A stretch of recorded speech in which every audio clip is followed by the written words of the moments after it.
Ya, di samping itu kita sambung ya beberapa media yang sempat saya amati ini. Saya berterima kasih kepada Harian Republika ini yang telah membuat ulasan dari Selasa yang lalu 19 Mei. Ini ulasan apa itu? Novel saya ya, Kemi 123 diulas dengan sangat baik ya dengan judul Topeng-topeng liberalisme.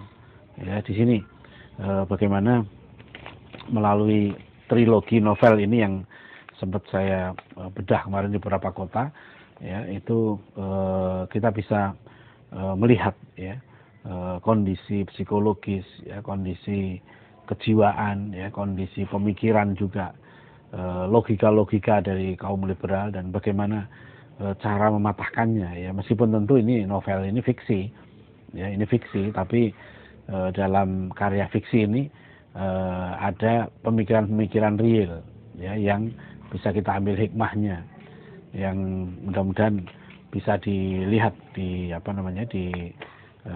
tulisan di Republika ini ya. Ini tulisan dari wartawan senior Irwan Kelana yang sangat bagus ya. Saya ada beberapa ulasan tentang novel Kemi, tapi saudara Irwan Kelana ini menurut saya luar biasa. Dia bisa mengambil dengan tepat apa itu yang dimaksud dengan liberalisme dan apa manfaatnya ya membaca novel-novel seperti ini ya. Tentu ini karya fiksi saya yang pertama ya tentang masalah liberalisme, dan mudah-mudahan nanti bisa dilanjutkan dengan karya-karya fiksi yang lain. Nah, pemirsa, ada lagi di harian yang sama ya, hari Selasa yang lalu, Republika memuat koran tulisan resonansi Pak Ahmad Syafi'i Ma'arif ya, berjudul Menyembah Sejarah. Ya, ini kalau membaca tulisan Pak Syafi'i ini khas ya. Beliau biasanya memberikan kata-kata yang sangat tajam ya, menyembah sejarah. Ya. Jadi apa ini istilahnya itu ya. Jadi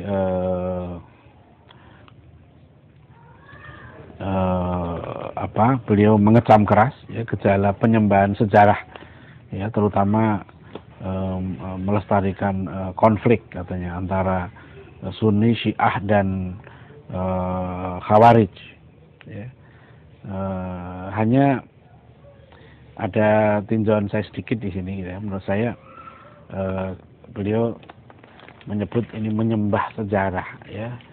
Saya mungkin istilah menyembah sejarah ini maksudnya mungkin kan romantisisme ya, pujaan yang berlebihan terhadap sejarah ya, dan juga melihat dia katakan dalam bacaan saya, Islam dalam jubah Sunnisme, Syiisme dan Khawarijisme adalah ciptaan sejarah sebagai buah dari sengketa politik kekuasaan di kalangan elit Arab Muslim di masa awal dengan mengingkari Al-Quran dan pesan kenabian.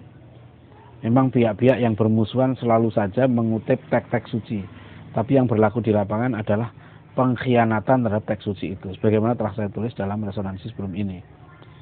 Ya, jadi begini ya, pemirsa ya, kalau kita melihat ada konflik di tengah umat Islam, konflik ini bukan hanya terjadi di masa sekarang, ya, konflik ini sudah terjadi di masa Rasulullah SAW, ya, konflik sepeninggal Rasulullah juga terjadi. Bahkan di kalangan sahabat-sahabat Nabi yang dijamin masuk surga ya, sampai terjadi peperangan. Tapi kalau kita melihat dunia manusia ya, kita harus adil juga. Inilah manusia. Manusia itu memang dunia manusia itu dunia perbedaan ya, bahkan seringkali terjadi konflik juga. Dalam melihat konflik ini kita perlu melihat bukan hanya konfliknya ya, tapi mengapa konflik itu terjadi, itu penting. Sebab tidak semua orang yang konflik itu jelek gitu ya. Tidak semua orang yang konflik, tergantung ke konfliknya hal apa gitu ya. Kenapa dia konflik? Kalau dia konflik karena membela kebenaran yang dia yakini, itu tidak jelek ya. Kita ingat di Jawa ini ada kisah legenda ya kan, Ono Coroko ya, Raden Ajisaka nitip keris itu kan kepada pembantunya ya, dan dia di satu tempat dia mengatakan pada pembantunya ini, jangan berikan keris ini pada siapapun kecuali saya yang mengambil sendiri gitu. Nah, kemudian Aji Saka ini lupa dia ngutus utusannya ya untuk ngambil keris itu. Nah, akhirnya dua-duanya merasa diamanai oleh Aji Saka dan akhirnya dua-duanya ya, bertahan mempertahankan titah sang raja ini. Dan akhirnya dua-duanya berperang, dua-duanya mati gitu. Nah, itulah yang kemudian terkenal dengan huruf apa namanya Hono Coroko ya. Ono Coroko artinya ada cerita. Ya, Toto Sowolo ya, mereka berselisih paham. Ya, Podo Joyonyo ya, setelah mereka berselisih paham berantem, Podo Joyonyo mereka sama-sama digdaya, sama-sama kuat. Mogo Botongo. Nah, kemudian mereka mati. Ya, itu jadi konflik ini dua-duanya ini ya pembantu Aji Saka ini, tapi mereka konflik karena memegang titah yang mereka yakini kebenaran. Sahabat Nabi itu konflik ya kalau kita lihat, tapi konflik itu karena ada provokasi. Ya, dan mereka kemudian bisa mengatasi konflik itu dengan baik, tidak ada dendam ya. Nah, jadi munculnya Sunni, Syiah dan Khawarij ini gitu ya, itu kita perlu hati-hati ya. Maksud saya, kalau saya lebih memilih pendekatan yang tidak begini menyaparatakan ya, karena beda antara Sunni, Syi'i dan Khawarij ini beda gitu ya. Jadi oleh karena itu jumhur mayoritas Muslim yang disebut dengan Ahlus Sunnah wal Jamaah itu tahu bagaimana cara pandang terhadap perbedaan ini. Ya. Jadi kita bukan memuja sejarah atau menuhankan sejarah, apalagi menyembah sejarah, tapi sejarah itu juga aspek yang sangat penting. Makanya Al-Quran itu 2/3 isinya sejarah. Pemirsa, kita lanjutkan kembali acara Teropong Media kali ini. Jadi dalam kasus Rohingya ini ya, kita berharap segera ada solusi dari umat Islam, dari pemerintah kita, negara Indonesia, dan juga dari komunitas internasional ya, sehingga kita bisa membuktikan bahwa memang bangsa kita ini bangsa yang betul-betul yang adil dan beradab, yang mencintai keadilan bagi sesama. Baik, demikian pemirsa acara Teropong Media kali ini.